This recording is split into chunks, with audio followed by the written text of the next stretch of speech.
Hello, everyone, and welcome to another episode of the Listening Lounge with Neha Gazdar. Today, we have a very experienced counselor with us on board, and her name is Rania Ahmed. She is the owner and CEO of Soul Insight Counseling. She works with couples and individuals using integrated approach, art therapy, spiritual psychology, and she also conducts many workshops and group therapies. So today in our session, we'll be talking to her about couples counseling and what issues and challenges that she faces in her field of work. So thank you so much for coming on board, Rania. It's a pleasure to have you. The pleasure's all mine. All right. So Rania, since you work with couples, our first question would be that how do couples counseling help partners improve communication and rebuild trust after experiencing significant issues such as infidelity and trauma? So, infidelity especially is a trauma on its own, and with any couples, communication prevents each spouse or each couple or each person to actually come up with their own conclusion to what's actually happening, because it's usually a scenario. So, learning how to communicate on its own is supposed to de-escalate the issue, right? A lot of us have not really been taught how to communicate, how to differ with others, let alone with the opposite. So it's about learning steps and learning about yourself and how you work, and when you can talk and get a solution, and when you can talk, things are a lot worse. Right. Oh, good. And our next question would be that what are some common issues that you face as a couples counselor? I think my main issue as a couples counselor is for people being stubborn in their own ways and pretty much just settling for something that does not suit them just because they're afraid of being alone. Right. So almost desperation. So I'd rather be with someone who's abusive, who does not cater for my needs, who we have nothing in common, no compatibility whatsoever, just so alone surrounded by these four walls. Right. So we can say that someone who is just afraid to be alone, they just make compromises and they settle with abusers, and that's the challenges that you face as a counselor working with someone like that in couples counseling.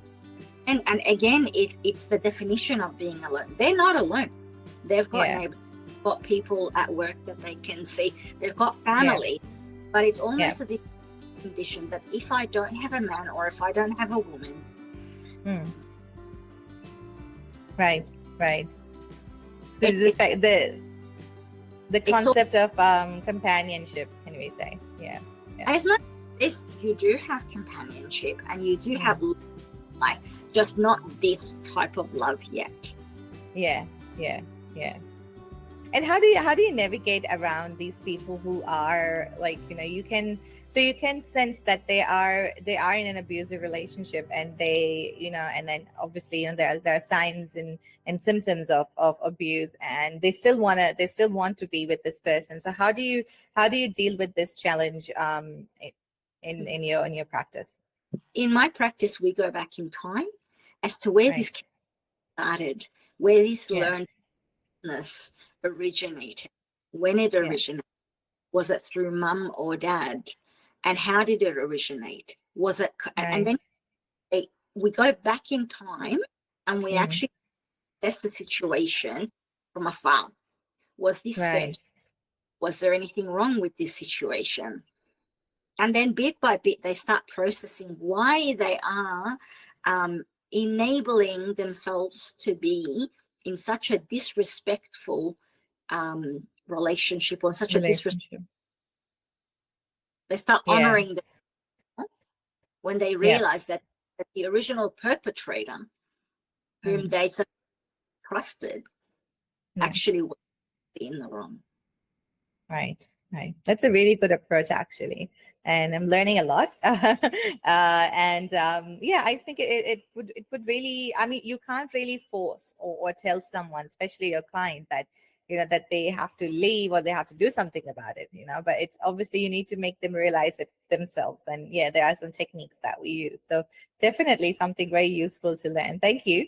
So the last question to you, Rania, would be that what are common signs that trauma is affecting a relationship? There are two parts of this. So, and how can couples recognize and address these signs together? I think the main sign, I believe, is not so much the reaction to things, but the extent of the reaction. Yeah, yeah. I use the analogy of, everybody holds a box, but there's a Okay. difference between holding a box for a few seconds and holding a box for 2 years, Mm, right? yeah, They're boxes, but you can't compare the two together. One's in a lot of pain and one yeah, isn't. And so the yeah. extent of trauma, the extent of a reaction, someone in Mm, trauma, like someone who's sunburnt. yeah. If you touch them and they start screaming at your face, Mm, mm, that scream isn't because of the touch. The yeah, scream is,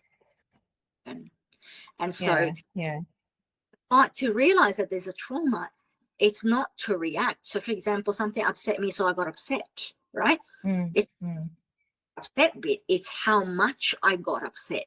Are you giving your partner or whoever it is in front of you, are you projecting 30 years worth of pain upon them? Or are you just yeah, yeah. really? Yeah, yeah, that's such a like I love the analogy that you've used, both the holding the box and the sunburnt, and I think that's exactly how trauma works. And that's how we in terms of our practice as well. That's how we work with people who have been through trauma, because the reaction is what we need to focus on, and the extent of reaction, I would say, and then go a bit deeper into that. Yeah, You always get told, like as a wife or as a child, oh, we've all been hit, or all guys are like that, our boys are yeah, being, or whatever it is. True to an extent, but you can't yeah, compare who was belittled every day for his whole, mm, someone whose mum just told him, like gave him a swear word once every now and then. It's yeah, too, yeah. Of course, of course.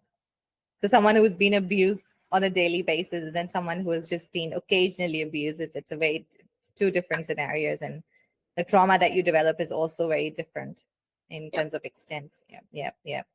All right, so thank you so much, Rania. I think we've learned a lot from you. And just to sum up the whole communication, is that the whole podcast is that communication is the key in couples counseling. And I think the first step for couples counselor is to work on the communication between the couples in order to then start working on the traumas or the issues that they are facing. And again, I really like the analogy that you've used in terms of trauma. And I think I've never looked at it that way, but I think this is something I'm learning from you. So thank you so much for giving us your time and your precious knowledge. So thank you. Not a worry. It was my pleasure. It was really lovely. Thank you. Not a worry. All right.